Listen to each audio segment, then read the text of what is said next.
Bangacabanga abantu ukuthi vele kuthathwe esontweni nje kuthi neyazi namasonto kuthiwa kuyajoyina. Ukujoyina uthi ukujoyina ngiyajoyina nami ngisuma bazana ukujoyina ibandla. No, asiyona leyo nto. No, asijoyini thina. Join thina vele kuthathwe ingubo nje sinikeze umuntu waqoka la manje wena usumprofeti uthi la siyafunda. Siyafunda izwi likaNkulunkulu. Sakhiwe ngalo sikhule ngalo. Siye ezulwini egcineni kosuku.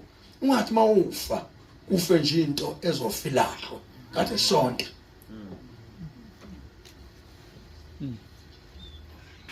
Liserious kanjani bazalwane? Ngoba umuntu uma egula emasonto amanye vele kuthathwe uchatho ufakwe la enqeni zakho uchatho mayeqeda ukufaka uchatho enqeni uyagoduka akatshelwa ngoJesu. Uma efa kuthiwe yikholwa linjani leli laliphila ngocatho kodwa lingamazi uJesu.